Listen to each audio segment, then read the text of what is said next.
네, 레위기 53탄 제목은 유월절과 무교절입니다. 레위기 23장 4절에서 8절까지 말씀 보겠습니다. 레위기 23장 4절에서 8절까지 같이 읽을게요. 이것이 너희가 그 정한 때에 성회로 공포할 여호와의 절기들이니라. 첫째 달 열 나흘날 저녁은 여호와의 유월절이요 이달 엿새 셋 여호와의 무교절이니 이래 동안 너희는 무교병을 먹을 것이요 그 첫 날에는 너희가 성회로 모이고 아무 노동도 하지 말지며 너희는 이래 동안 여호와께 화제를 드릴 것이요 일곱째 날에도 성회로 모이고 아무 노동도 하지 말지니라. 아멘. 네, 오늘은 이제 유교절과 무교절에 관해서 볼 겁니다. 네, 많이 피곤하시죠? 이 과거에 있는 절기들을 이렇게 보려면 사실 좀 힘들어요. 힘들고 피곤하고 짜증도 나고 그럴 수 있습니다.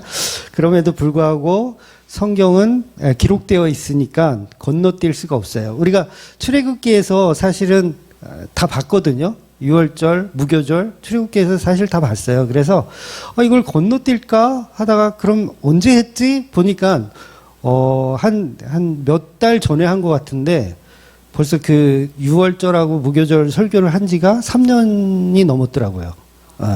그러니까 해도 되겠다. 그런 생각을 주셨어요. 해도 되겠다. 그러니까 성경은 계속 반복이에요. 반복. 우리가 안식일 다 알고 유월절이 뭔지 알고 무교절 다 알지만 또 오늘 처음 이 메시지를 또 접하시는 분이 있을 수 있기 때문에 우리가 말씀을 그대로, 그래서 강해 설교예요. 내가 싫은 거는 건너뛸 수가 없어요. 강해 설교이기 때문에. 그래서 유월절에 대해서 좀 보면, 유월절은 이제 유대 달력으로 1월 14일이에요. 유대 달력입니다. 우리나라 달력 아니에요. 유대 달력으로 1월 14일. 보통 이제 니산월이란 말 들어보셨어요? 아비월, 이런 말, 발음이 어렵지만 그런 말들이 다 이제 이 유월절을 이야기하는 거예요. 그래서 유월절의 뜻은 이제 우리나라 한자로 보면 이제 넘어가다, 유월하다, 넘어가다 이런 뜻이고요. 히브리식으로 보면 이제 움직이다, 출발하다 그런 의미가 담겨져 있어요. 그러니까 유월절과 무교절에는 그런 의미가 담겨져 있습니다. 그리고 이제 유월절은 하루잖아요. 하루 이렇게 지키는 건데 이게 무교절하고 왜 이걸 같이 봐야 되냐면 무교절과 이어져 있어요. 그러니까 무교절은 하루가 아니라 기간이에요. 일주일이라는 기간이고 유월절은 하루. 근데 이 두 날이 이렇게 붙어 있는 그런 개념이라고 생각하시면 됩니다. 그래서 유월절을 기념하고 또 무교절을 기념하는 거예요. 그래서 이걸 한 날로 보기도 해요. 그냥 유월절하고 가로 열고 무교절 이렇게 표기들 하기도 하거든요. 근데 오늘은 그렇게 보지 않고 이걸 분리해서 볼 거예요. 왜냐하면 분리를 해야 이 각자의 또 이게 과정이 있고 뜻이 있거든요. 물론 결론은 다 예수 그리스도의 십자가를 예표하는 것이지만 이게 생겨난 유래가 약간씩 다르기 때문에 우리는 분리해서 좀 보도록 하려고 합니다. 그래서 이제 유월절에 관해서 먼저 말씀드리면 이 창세기의 내용들을 좀 우리가 알 필요가 있어요. 창세기 보면 이제 요셉이라고 하는 그 엄청난 친구죠. 친구라고 그러면 안 되나? 엄청난 분이죠. 그러니까 요셉이 망할 뻔했던 애굽을 구원하잖아요. 그러니까 가뭄으로 망할 뻔했던 애굽을 구원해요. 그러면서 이제 요셉이 히브리인임에도 불구하고 애굽의 총리가 되죠. 그러니까 총리는 실질적으로 거의 정치를 다 하는 대통령이나 마찬가지인 그런 자리였어요. 그래서 애굽의 총리가 돼요. 누가? 요셉이. 히브리인 요셉이 애굽의 총리가 됩니다.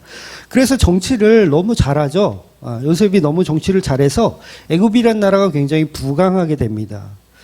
그래서 이제 시간이 흘렀어요. 사람들은 이제 애굽을 다 좋아하고 이렇게 살았는데 이제 요셉의 형제들도 이제 애굽에 와서 총리, 내 동생이 총리인데 그 같이 가서 살아야 되잖아요. 아닌가요? 같이 가서 살아야 되잖아. 그래서 애굽에서 이제 같이 살았어요. 시간이 많이 흘러서 이제 성경에 보면 이렇게 써 있거든요. 요셉을 알지 못하는 새 왕이 일어나 애굽을 다스리더니 이렇게 표현해요. 그러니까 이 얘기는 무슨 얘기냐면 요셉에 대한 감사가 전혀 없는 새로운 왕권이 들어섰다. 이렇게 보시면 돼요. 그러니까 보통 이제 우리나라도 그렇잖아요. 왕조가 이제 씨가 마르면 이제 끊기잖아요. 그러니까 아닌가요? 혁명으로도 끊기나요? 여하튼 그러니까 요셉의 시절에 있던 왕족의 줄기가 이제 끊어지고 새로운 왕족이 시작된 걸로 그렇게 보는 거예요. 그러니까 새로운 왕족이 뭐 혁명을 일으켰는지 아니면 뺏었는지 뭐 어쨌는지 정확하게 모르겠지만 하여튼간 왕족이 바뀌었기 때문에 더 이상 요셉에 대한 감사함은 없어져 버린 거예요. 필요가 없는 거죠. 왜냐하면 저 인간들은 우리 애굽 사람도 아니고 히브리 사람인데 왜 히브리 사람들이 우리 이 애굽이란 땅에 와가지고 그렇게 번성하며 사느냐. 근데 숫자가 또 너무 많아요. 이스라엘 백성들 숫자가 너무 많아. 그래서 그때부터 이제 새 왕이 들어서면서 이제 약간 히브리인들을 약간 두려워하기 시작했어요. 그래서 생각한 게, 저들을 그냥 두면 안 되겠다. 지금이라도 딱 힘으로 제압을 해서 이렇게 뭐 혁명이나 이런 걸 못하게 만들자 해가지고 노예로 삼기 시작한 거예요. 그러니까 히브리인들, 유대인들 다 같은 의미예요. 히브리인들을 노예로 삼기 시작했어요. 그러면서 이제 막 노동을 막 더 힘들게 막 주고 어떻게 해서든지 이제 까불지 못하게 하려고 막 그렇게 했어요. 그 와중에 이제 누가 태어난지 아시죠? 그 와중에 이제 모세라고 하는 하나님이 이제 이스라엘 백성을 출애굽시킬 리더자로 모세라는 사람을 이제 태어나게 만드셨어요. 그래서 이 모세는 히브리 아이인데도 불구하고 태어나서 얼마 안 있어서 바로의 딸, 공주의 양 아들로 이제 들어가게 됩니다. 그래서 거기서 이제 쭉 왕자 교육도 받고 이렇게 하다가 쭉 성장해요. 그러다가 중간 생략하고 이제 40살이 되어서 살인을 하고 이제 도망가죠. 도망가서 또 중간 생략하고 80이 되어서 하나님을 다시 만나요. 그래서 하나님이 너는 지금 당장 애굽으로 가서 내 민족, 이스라엘 민족을 이제 출애굽시켜라. 그런 미션을 가지고 애굽으로 다시 돌아갑니다. 그래서 모세가 이제 애굽에서 이제 출애굽을 해내는 과정에서 이제 사람들이 애굽 사람들이 그 히브리인들을 그냥 이렇게 내보낼 수가 없잖아요. 왜냐하면 노예들이니까 노예들은 우리의 재산이거든요. 어마어마한 재산인데 그 재산들이 독립을 하겠다니까 못 가게 막았던 거예요. 그래서 하나님이 어떻게 하냐면 이집트에 이 애굽에 10가지 재앙을 이렇게 보내십니다. 10가지 재앙을 통해서 이들이 놓아줄 수밖에 없게끔 만드는 거예요. 그래서 그 10가지 재앙 중에 마지막 재앙이 바로 이제 장자의 죽음이라는 재앙이에요. 그러니까 집안에 있는 모든이 아니죠. 집안에 있는 장자들은 다 죽는 거예요. 그게 동물이 됐든 뭐 사람이 됐든 장자는 무조건 죽어야 되는 거예요. 그랬을 때 이게 애굽 사람들에게만 적용이 되는 게 아니라 히브리인들에게도 적용이 돼요. 장자는 무조건 죽는 거예요. 그런데 유일하게 살 수 있는 방법을 하나 제시해 주시는데 그게 뭐냐면 집 문에 임방과 문설주에 어린 양의 피, 1년 된 어린 양의 피를 바르면 죽음의 영이 왔다가 그 집은 들어가지 않고 그냥 넘어가는 거예요. 그러면 그 안에 있는 장자는 죽지 않고 살아나는 거죠.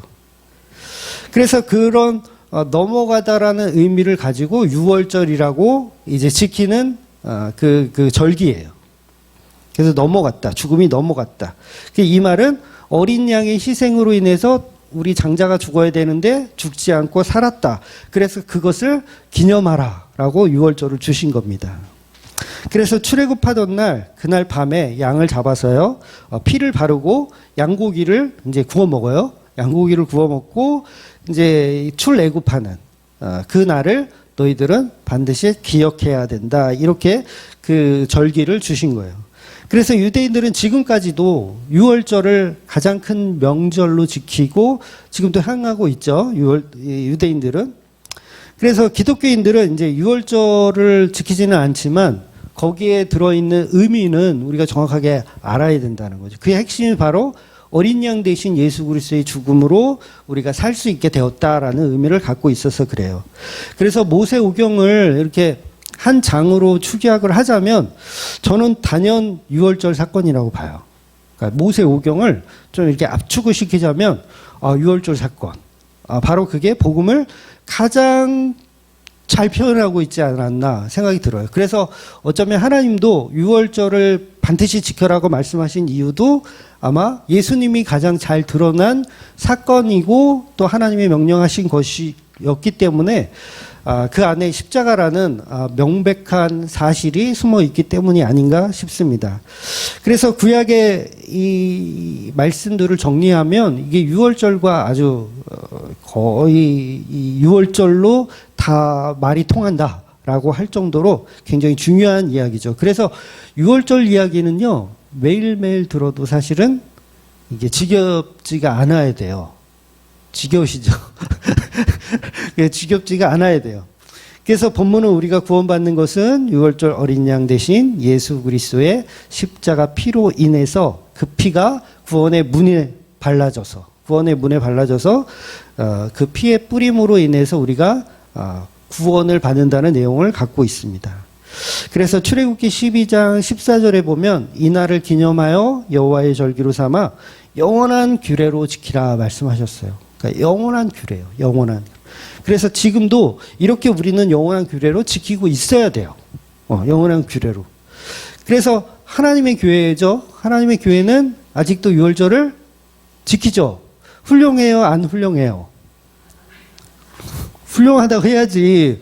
영원히 지키라고 지금 그랬잖아요. 출애굽기에서 영원한 규례로 유월절을 지켜라. 그런데 하나님의 교회 분들은 영원히 지키라고 했으니까 지금도 당연히 지키고 있어요. 그러면 우리가 기특하다 박수를 쳐줘야 되지만 그게 왜 이단이라고 손가락질을 받아야 되냐면 그 유월절이 의미하는 게 유월절의 그 행사를 지키라는 말이 아니라 십자가에 죽은 예수가 저와 여러분의 어린 양입니다라는 걸 구약에서 미리 알려준 거기 때문에 우리는 유월절이라는 날짜를 지키는 게 아니라 예수 그리스도의 십자가의 죽음을 유월절로 지키는 거예요.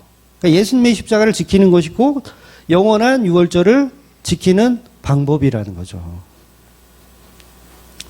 그러니까 주일날 나와서 여러분이 지금 예배를 드리고 있는 것도 이것도 영원한 규례를 지키고 있는 거예요. 영원한 규례가 예수님이니까 그 예수님의 죽으심을 우리가 영원히 교회를 이제 그만 다녀야겠다 이러면 안 되고 영원히 교회를 다니면서 뭘 해야 되냐면 예수님의 죽으심 어린 양 대신 예수를 계속해서 우리가 나누는 거예요. 그게 규례를 지키는 방식이죠. 그래서 십자가 피가 없으면 안 돼요. 뭐 할 때 없으면 안 되냐면 예배할 때. 우리가 하나님을 예배할 때 십자가 피가 없는 예배를 드리면 그건 유월절을 지키는 게 아니죠. 유월절을 지키라고 했는데 유월절 안 지키고 다른 짓을 하면 안 되잖아요. 그래서 우리가 영원한 기례로 지키기 위해서 예배를 드리는 건데 이 예배에는 반드시 예수 그리스도의 죽으심, 살과 피가 들어있어야 된다는 거죠. 그래서 설교자는 반드시 피를 나누어야 돼요. 피를 나누지 못하는 설교자가 있는 교회는 다닐 필요가 없어요. 그건 예배하는 게 아니기 때문에 그래요. 그래서 영원하다는 말을 여러분 기억할 필요가 있어요. 이게 구약이니까 그냥 영원한 건 절대 없어. 절대 없다고 하잖아요. 가요에서는. 근데 영원한 건 절대 있어요. 그 영원이 뭐냐면 예수님의 십자가의 피만 영원한 거예요. 네, 죄송합니다. 네, G드래곤을 제가 좋아하긴 하는데 노래가 어렵네요. 그래서 영원하다는 건 불멸, 영원히 예수 그리스도의 십자가 피만이 우리의 예배이라는 거죠. 그래서 지킨다는 것은 행사를 지키라는 말이 아니라 그 십자가를 기억하라는 거예요. 기억하라는 거. 그래서 성찬식, 우리가 옛날 그 카톨릭 때는 성찬식을 거의 매주 했다고 봐야 되거든요. 성찬식. 그게 왜 그렇게 하는 게 중요하냐면 예수님의 살과 피를 나누는 거예요. 그러니까 설교로 못하면 차라리 그렇게 하는 게 좋아. 그러니까 제가 옛날에 다녔던 교회도 한 달에 한 번씩 성찬식을 했어요. 굉장히 바람직하죠. 나머지 3주는 쓸데없는 짓 하고 한 달에 한 번은 그나마 예수님의 살과 피를 이렇게 행사를 통해서라도 나누는 거예요. 저는 차라리 그게 낫다고 봐요. 그러니까 아예 설교에 예수님 피를 담아내지 못할 바에야 그냥 카톨릭처럼 옛날 카톨릭처럼 그냥 성찬식을 하는 게 오히려 현명하다 이렇게 보는 거죠. 근데 성찬식도 안 해, 설교에 예수님 피 얘기도 없어. 그러면 거기는 교회가 아닌 거죠. 예. 한 번도 예배한 적이 없는 거예요. 10년 동안 성찬식 안 했으면 한 번도 예배한 적이 없는 거예요. 그래서 절기를 문자적으로 지키라는 말이 아니라 예수님의 십자가를 기억하라는 겁니다. 그래서 예수님도 내 생일을 기억해 달라는 말을 안 하셨어요. 내 생일을 기억하여 거룩히 지켜라. 그런 말을 안 했어요. 근데 뭘 지키라고 했냐면 나의 살과 피를 너희들의 영원한 언약으로 지켜라. 가는 곳마다 마리아가 나를 위해 머리에 향유를 부었던 그 장례는, 이 이야기는 내가 가는 곳마다 복음으로 전해줘야 된다. 그 얘기 뭐예요? 십자가를 전해야 된다. 그 얘기를 하는 거죠. 그래서 성경은 계속해서 이런 절기들을 가지고, 지난주에 우리가 안식일에 관해서 봤지만 안식일이라는 절기를 가지고 예수님을 설명하고, 할례라는 그런 어떤 행위를 가지고 예수님을 설명하고, 또 오늘 본문의 유월절을 가져다가 예수님의 십자가를 설명하는 겁니다. 그래서 인간은요, 본질적으로 십자가 없는 걸 좋아해요. 없는 걸 좋아합니다. 그냥 십자가는 하나의 액세서리로 생각하기를 좋아해요. 근데 그런 의미가 아니라 정말 예수님의 사랑이 얼마나, 하나님이신 예수께서 자기 목숨을 버려가며 사랑하실 정도로 그 성도된 교회를 얼마나 사랑하는지를 우리가 매주 느끼는 거예요. 여러분, 남자친구하고 교제할 때 왜 자주 만나고 싶어요? 다 기억이 가물가물하신가요? 저는 진짜 집사람하고요, 얘기하면 또 뭐라 하는데 정말 매일 볼 수가 없어서 결혼했어요. 이해가 되세요? 매일 보고 싶은데 헤어져야 되잖아. 밤만 되면 헤어져야 돼. 그럴 수는 없다. 우리는 밤에도 헤어지지 말자. 그러면 방법은 하나죠. 결혼하는 것밖에 없죠. 그러니까 예배한다는 건 그 예수님을 우리가 계속 나누는 거예요. 그런데 그 나눔을 내가 한 1년에 한 번씩 하고, 한 1000년에 한 번씩 하고, 이러면 이게 될까요? 그러니까 사랑하면 계속 보고 싶고 만나고 싶고, 그분의 사랑의 위대함을 우리가 계속 노래하는 거예요. 그 자체가 예배죠. 그래서 성경이 말하고 싶은 거는, 이런 절기들을 통해서 말하고 싶은 건 오직 예수님의 십자가 사랑밖에 없다는 거예요. 여러분, 성경은 절대로 우리에게 너가 어떻게 구원을 받아야 되는지에 대한 과제로 주어지는 책이 아니에요. 성경이 유월절을 지켜라, 그럼 너희에게 구원 줄게, 이런 책이 아니라고요. 너희에게 예수님을 섬기고 뭐 어떻게 하면 구원 줄게, 이게 아니에요. 성경은 말 그대로 그냥 정해져 있는 어떤 것에 대한 설명일 뿐이죠. 그러니까 과제가 아니라 이미 답안지예요. 이미 답안지. 너 합격, 불합격, 대안 답안지일 뿐이에요. 그래서 성경은 누가 죄인인가, 누가 구원받을 자인가를 미리 다 정해놓은 책입니다. 그래서 성도는 읽으면 읽을수록 뭔가를 해야지, 뭔가를 해야 돼, 이게 아니라 읽으면 읽을수록 예수님의 사랑이 얼마나 위대한지를 계속 보게 되는 거예요. 아, 이분의 사랑이 이렇게 위대하구나, 대단하구나, 이걸 보는 거예요. 그러니까 내가 구원받기 위해서 성경을 보는 건 다 잘못된 방식이죠. 그래서 성도의 열심은 인간이 아닌, 인간의 열심이 아닌 오직 성령께서 주는 그 사랑의 결과로 움직여지는 거예요. 그래서 성령이 이끌어 가야 되죠. 모든 그 믿음의 결정들은 성령이 이끌어 가는 거예요. 성도는 그래서 성경 보면 볼수록 우리의 가치가 사실은 없어지는 게 정상이에요. 오히려 가치가 없어져요. 그리고 나는 티끌이요, 먼지요, 그런 바닥으로 내려가는 거죠. 그걸 계속 이렇게 까발리는 게 사실 성경이라는 거예요. 절대 변하지 않는 진리, 그 진리를 공개하는 것이 바로 성경이 우리에게 말씀해 주시는 겁니다. 그래서 십자가 구원은 진리로, 불변의 법칙으로 정해져 있는 거예요. 그래서 성경을 통해서 내가 성도인지 아닌지 확인하는 것이지, 여러분 성경을 통해서 확인하는 거예요. 내가 성도인가 아닌가를 확인하는 거예요. 그래서 열심히 내 구원을 이루어 가라는 얘기가 아닙니다. 그래서 예수님은, 하나님은 딱 하나 보세요. 너의 속에 문설주에 바른 어린 양의 보혈이 있는가 없는가, 그거 보겠다는 거예요. 근데 우리가 보통 신앙생활을 하다 보면 양의 피, 어린 양의 피는 별로 중요하게 여기질 않고 그냥 나는 하나님께 다른 거 잘했다, 뭐 11조 잘 바쳤다, 할례도 받았다, 심지어는 나는 구약의 제사도 드렸다, 막 이러면서 안식일 다 지켰다, 그러니 나는 구원받을 만하다, 이렇게 하면 그건 본질에서 많이 벗어난 잘못된 착각이라는 거죠.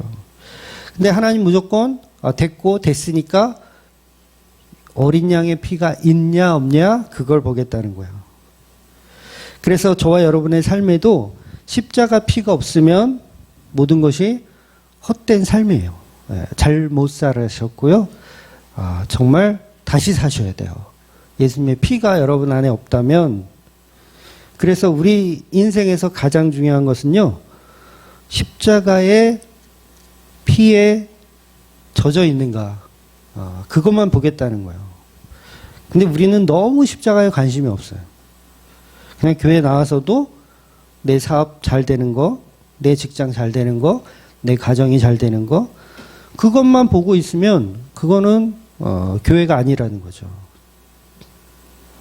그럼 왜 사람들이 피가 아닌 다른 것에 더 집중하는지 아세요? 결국은 성령이 없어서 그래요.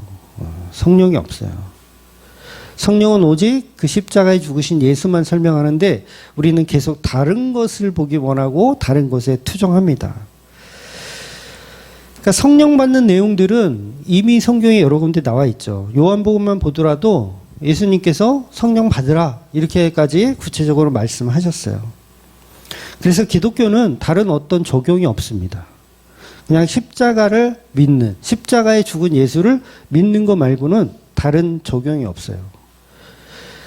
그러니까 주맘교회가요, 사실은 엄청난 적용을 사실 주고 있는 거예요. 무슨 적용이냐면 예수님의 피가 있어야 된다라는 적용. 이것 말고 더 대단한 적용은 사실 없죠. 그러니까 이건 형식적인 게 아니라 피를 발라야 돼요. 마음으로 내가 생각만 하고 피를 안 바르면 그 집의 장자는 죽는 거예요. 나는 마음이 발랐는데요? 그러면 소용이 없다는 거예요. 그래서 예수님으로 인해서 그 십자가로 살아난 성도들은 결국 내 삶에 문제가 생기거나 어떤 일이 벌어져도요, 사실 중요한 게 아니기 때문에 잘 견딜 수밖에 없어요. 그래서 내 인생이 잘 안 풀린다 그래서 좌절하지도 않고요, 내 인생이 잘 풀린다고 해서 교만하지도 않아요. 그러니까 왜냐하면 이 땅에 여러분들이 사시는 이유는요, 그거 피 바르러 오신 거예요. 이 땅에 여러분이 왜 왔냐면 예수님의 피 문지방에, 임방에, 문설주에 바르려고 오셨어요. 근데 사람들은 애굽에 속해서 그냥 흥청망청 살고 싶어요. 근데 하나님이 히브리인들을 선택하신 이유는 피 바르라고. 그러니까 저와 여러분이 여기 왜 태어났는지 아세요? 이 지구에? 예수님 피 바르라고, 예수님 십자가 믿으라고 보내진 거예요. 이 말은 엄청난 말이에요, 여러분. 이거 알란가 몰라. 엄청난 말이에요. 여러분 돈 많이 벌고 뭐 가족 이렇게 잘 양육하고 그게 중요한 게 아니라 예수님의 피, 그거 바르려고 여기 태어난 거예요. 죽을 때도, 천국 갈 때도 다른 거 안 봐요. 그거 봐요. 피 너 발랐니? 그거 봐요. 근데 우리가 너무 지금 설교니까 제가 이렇게 잔소리, 이거 잔소리야 이건. 다 알잖아. 다 잔소리 맞아요. 잔소리 맞는데 이게 정말 중요한 거예요. 근데 인생에서 조금만 뭐 잘못되면 그냥 자기 죽겠다고 막 난리 치고 그러잖아요. 피 바른 게 중요한 거예요. 내가 할 일은, 이 땅에서 와서 할 일은 피 바르고 있으면 돼. 그럼 끝이야. 여러분이 그지로 살아도 돼. 피만 발라져 있다면. 또 아멘 하시네. 그지로 살겠습니다. 이렇게. 그래서 다른 거 부수적인 거는요 별로 중요하지 않아요. 교회 생활하는 것도 마찬가지예요. 내가 뭐 헌금 얼마 하고 뭐 봉사하고 이런 것도 하나도 안 중요해요. 그러니까 그런 거 목표로 삼지도 마세요. 그냥 은혜로만 예수님의 십자가 바른 자로 그냥 살아가시면 되는 겁니다. 성도는 예수님의 피로 새로운 생명으로 주시는 새로운 피조물로 사는 거예요. 우리는 십자가로 재창조된 사람들입니다. 그래서 예수 십자가만 믿으면 구원의 길은 이미 정해져 있는 거예요. 그러니까 하나님도 절대로 그 집안에 뭐가 있는지 안 보세요. 피만 발라져 있으면 그냥 무사 통과입니다. 뭐 그 안에 뭐 하나님을 잘 경외하는지 뭐 성경을 잘 읽었는지 그런 거 안 봐요. 안 봐요. 피만 바르면 무조건 통과되는 겁니다. 그래서 누가 신앙생활을 잘 하는가 이거 하나도 중요하지 않아요. 누가 설거지를 많이 하는가 누가 봉사를 많이 하는가 헌금을 많이 하는가 그거 아무 소용 없는 거예요. 그러니까 아무것도 모르니까 복음에 대해서 아무것도 모르니까 그거 가지고 서로 경쟁하는 거예요. 서로 경쟁하고 목사님한테 왜 주보에 헌금자 명단이 있냐고 그것을 경쟁시키는 거냐고 이런 걸 따지는 이유가 뭐냐면 그런 쓸데없는 거에 왜 우리가 그거에 휘둘려요. 피만 발랐으면 되는 거예요. 그게 있고 없고가 중요한 게 아닙니다. 조만간에 안 할 거예요. 저도 귀찮아요. 그거 쓰기가. 일일이 써야 되거든요. 그것도 또 안 나오신 분들도 막 쓸 수는 없잖아. 나도 힘들어. 그러니까 그게 중요한 게 아니에요. 그 제가 그랬잖아요. 그거 보면서 누가 누구 마누라인지 그거 확인하라고. 이름도 헷갈리니까. 솔직히 그 주보에 우리 교인들 이름이 다 있으면 누가 누군지 알 수도 있잖아요. 사실은 명찰을 하나씩 이렇게 여기다가 드려야 되나? 그럴 수는 없고. 그래서 그런 용도로도 사용하라고 제가 일부러 그렇게 했다고 전에도 한번 말씀드린 적이 있는 것 같아요. 근데 사람들은 예수님의 피보다는 그런 거에 더 관심을 갖더라는 거예요. 그러니까 야후 예배를 가는데, 야후 예배가 아니죠. 나들이를 가는데, 뭐, 벽초지로 갈 건지, 아니면 무슨, 커피숍으로 갈 건지, 이걸 가지고 막, 거기서 막 탈락되면, 내가 추천한 게 탈락되면, 날 안 가. 그 쓸데없는 거에 우리는 너머에 집중하더라는 거죠. 근데 하나도 중요한 게 아닙니다. 그래서 무교절은 뭐냐면 무교절은 말 그대로 누룩을 넣지 않은 빵을 먹는 기간이에요. 누룩이 뭐예요? 누룩이 본질을 벗어난 것들에 대한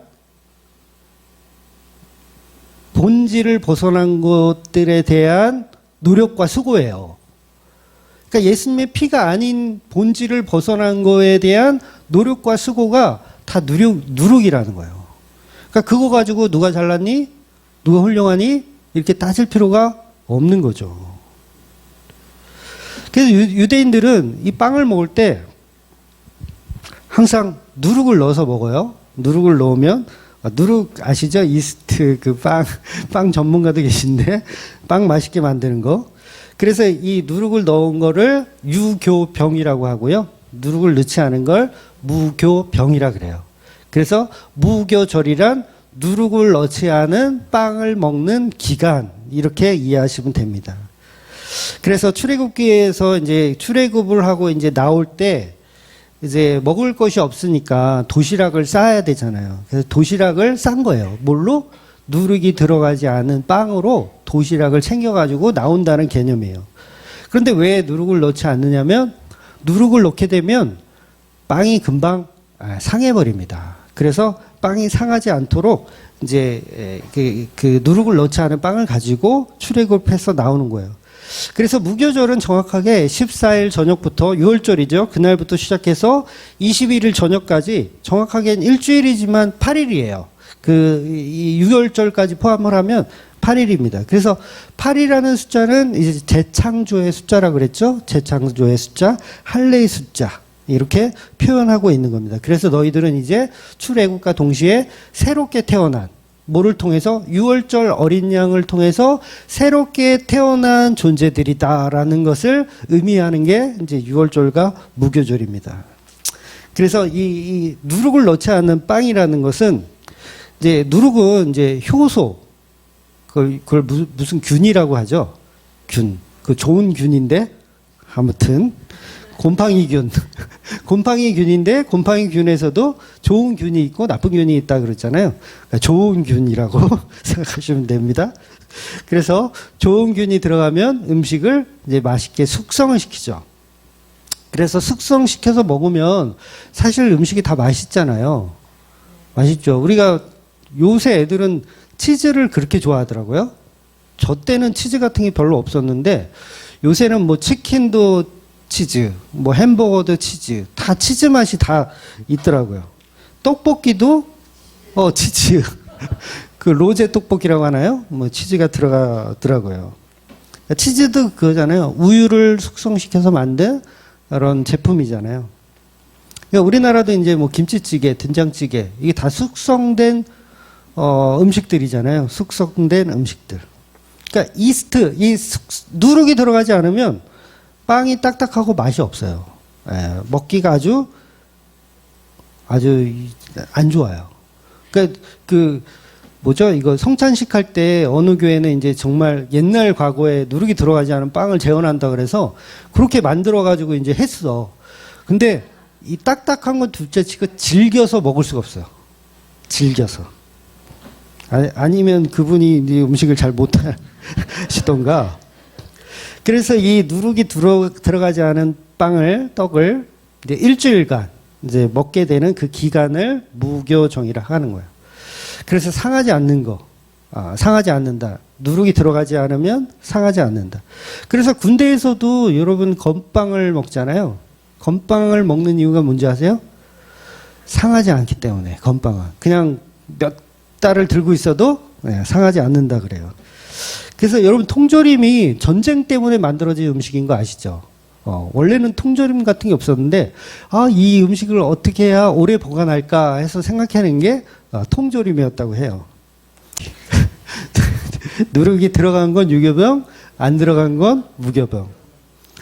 그리고 무교병은 썩지 않는 빵. 맞죠? 제가 잘 얘기했죠? 무교병은 썩지 않는 빵. 그래서 썩지 않는 거를 영원한 규례로 지켜라. 무교절을 지켜라. 이렇게 말씀하시는 거예요. 그래서 일주일 동안 똑같은 거 먹는 거예요. 지겹겠죠? 똑같은 것만 먹어. 여러분 교회 왔는데 매주 똑같은 설교만 해. 7주 동안 해. 한번 생각해 보세요. 7주 동안 매주 똑같은 설교를 해. 그 사람들이 좋아할까요? 다 주무실 거예요. 다 주무실 거예요. 그래서 어떻게 하냐면 교회를 옮기죠. 누룩이 잔뜩 들어간 교회로 옮기는 거예요. 이것도 하고 저것도 하고 잔뜩 뭔가 들어있는 교회로. 그런데 이 무교병은요, 명확하게 오직 예수 그리스도를 상징합니다. 다른 어떤 이스트가 들어가지 않은 순수한 떡. 이 떡이 네 떡이냐? 그 떡. 바로 예수님의 살과 피. 그 떡. 너무 장난스럽게 하면 또 욕먹는데. 예수님이 이 땅에 오셔서요. 사두개인과 바리새인들과 계속 전쟁을 했어요. 말전쟁. 말로 하는 전쟁을 계속 하셨어요. 오죽하면 예수님이 몇 번은 화도 막 내시고 막 그러셨단 말이에요. 욕도 하시고 막 그랬어요. 근데 그게 왜 그러냐면 너희들은 누룩이 들어갔다는 거예요. 예수님의 말씀은 너희들은 누룩이 들어갔다. 누룩이란 진리가 훼손되었다. 그러니까 예수님이 가진 복음은 훼손되지 않은 순수한 무교병인데 너희는 지금 유교병을 가지고 말씀을 이해하고 있다. 그럼 뭐예요? 지금 무교절을 지키고 계신 분은 예수님이고 무교절을 지키지 않고 유교병을 잡수시고 있는 분들은 바리새인과 서기관들이라는 거죠. 그래서 그것 때문에 계속 부딪히고 싸움이 있는 거예요. 오늘날의 교회들도 마찬가지예요. 계속 싸움이 있어요. 오직 예수 그리스도의 십자가 복음만 전하는 교회? 그러면 왠지 맛대가리가 없어요. 그렇잖아요. 맛대가리가 없어요. 맨날 똑같아 설교가. 이건 좀 자도 돼. 그래서 제가 주무시는 분한테 뭐라고 안 하는 거예요. 좀 자도 돼. 왜냐면 늘 똑같은 얘기니까. 아침에 무교병 먹었는데 점심에 또 무교병이야. 저녁은 또 다른 거 나오나 했더니 또 무교병이래. 그러니까 이스라엘 사람들이요. 화가 날만 하죠. 돌아가야겠다. 애굽에서 먹던 마늘이며 부추며 고기며 뭐 이런 게 먹고 싶은 거야. 그러면 그분들은 어떻게 해요? 글로 가는 거죠. 누룩이 잔뜩 들어간 바리새인들과 서기관들한테 가는 거예요. 그런데 이스라엘 백성들은 먹어야 됩니다. 무교병을 먹어야 돼요. 왜? 그거 먹으려고 여기 태어났으니까. 그거 먹으려고 태어났어요.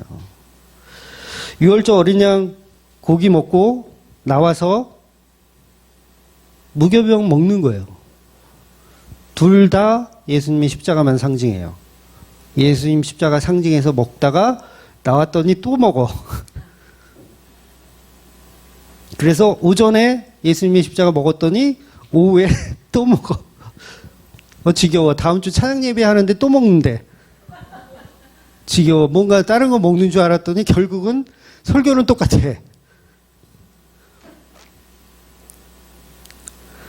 그래서 어쩔 수가 없어요.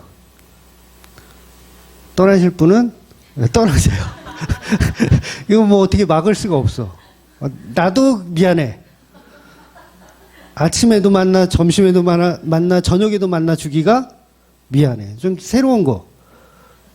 좀 이렇게 좀 시지방간 대제에서 냄비갈비도 한번 먹이고, 또 어느 날은 삼겹살도 한번 먹이고, 또 어느 날은 진짜 뭐 산채 비빔밥 한번 먹이고, 막 이러고 싶은데, 대접하는 게 다 만나와 무교병이에요. 없어. 한 가지만 무조건 주구장창 주래요. 누가? 하나님이 그렇게 주래요. 그러니까 맛없다고 떠나면 어떡해요. 하나님. 붙들고 다음엔 외식할게요. 요거를 저는 하고 싶어요. 왜 다른 데 더 좋은데 맛있는 거 먹으러 가세요. 우리 주말교회도 맛있는 거 해놓을게요. 막 이러고 싶은데 안 된다는 거예요. 예수님 명확하게 바리새인과 이 사두개인들의 누룩을 조심하라 말씀하시는 거예요. 그래서 여러분 설교 바뀌잖아요. 여러분 다 나가셔야 돼요. 다 나가셔야 된다고요. 설교가 예수님의 피를 전하지 않고 다른 걸 막 전해. 막 이혜원의 어떤 위대함을. 그러니까 누룩은 예수님의 피와 무관한 것에 가치를 두고 사는 거예요. 그래서 여러분 우리가 살아가는 것도요. 물론 우리가 살다 보면 막 이 다른 누룩을 기웃거릴 수 있어요. 그런데 그것까지도 사실은 복음을 위한 통로로 사용되어져야 된다는 거예요. 여러분 다 각자의 개성들이 있어요. 어떤 사람은 뭐 음악을 잘하거나, 어떤 사람은 뭐 말을 잘하거나, 어떤 사람은 글을 잘 쓰거나, 막 이런 게 있어요. 그런데 그게 자기 자랑이잖아요. 자기 자랑인데 자기 자랑에서 끝나는 게 아니라 그것을 통해서 예수님의 십자가를 증거하는 도구로 사용하면 되는 거예요. 알란가 몰라. 그러니까 바보처럼 이렇게 살라는 말이 아닙니다. 그래서 누룩은 인간의 성공주의, 번영주의, 인간 측에서 바라보고 있는 어떤 열심과 노력들이 다 누룩이라는 거예요. 그런데 그런 누룩들을 내려놓고 오직 예수님의 살과 피만 증거하고 자랑해야 한다는 거죠. 그래서 누가 그 예수를 기념하는가? 누가 예수를 증거하는가. 그러니까 바울이란 이름이 위대해도요, 그 바울을 통해서 누가 증거되는 거예요? 예수님이 증거되는 거예요. 그건 어쩔 수가 없어요. 베드로를 통해서, 지금도 카톨릭은, 천주교는 베드로를 첫 번째 사도로 굉장히 위대한 사람으로 취향하지만, 베드로 자신은 뭐냐면 나를 통해서 예수를 증거하는 게 그게 목적인 거예요. 그러니까 여러분 자신도, 우리 자신도 사실은 우리가 살아가는 이유가 예수님을 증거하기 위해서 살아가는 겁니다. 이건 누룩이 들어간 빵으로 살아가는 것과는 조금 다른 의미예요. 이 땅에서는 내 가치를 챙기는 게 아니라 오직 예수님의 가치를 챙기며 살아가게끔 만들어 가세요. 그래서 이 땅의 인본주의를 전부 누룩으로 여겨야 돼요. 결코 이 말은 세상에서 무기력하게 살란 말이 아닙니다. 남들보다 더 열심히 살고요, 더 노력하면서 사는 거예요. 저는 그렇게 하지 말라는 얘기가 아니에요. 그러나 중요한 건 그 안에 소망이 예수여야 한다는 거죠. 그래서 저와 여러분은 이 땅에서 무교절 기간을 살고 계신 거예요. 예수를 만난 순간부터 무교절을 살고 있습니다. 그래서 예수님이 이루신 그 십자가 앞에 매일 유월절을 지키고 매일 무교절을 지키며 사는 거예요. 그런데 우리가 무교절, 이 무교병을 먹는 것이 아니고 세상의 가치를 잔뜩 힘의 원리로 이용해서 살아간다면 이 얼마나 끔찍한 일이라는 거예요. 구약의 모든 날과 절기는 오직 예수 그리스도를 상징합니다. 그럼 우리가 교회가 무엇을 상징해야 되냐면 예수 그리스도를 상징하는 도구들이에요. 세상 사람들은요, 예수를 볼 수가 없어요. 어떻게 보냐면 교회를 통해서 보는 거예요. 걔네들이래. 그분들이 정말 스스로 막 성경을 찾아보고 하나님을 알아갈 수 있을까요? 못 알아가요. 교회를 통해서 알아가는 거예요. 무교병을 들고 다니면서 이거 먹어. 그거 하는 거예요. 이거 먹어. 이거 먹어봐.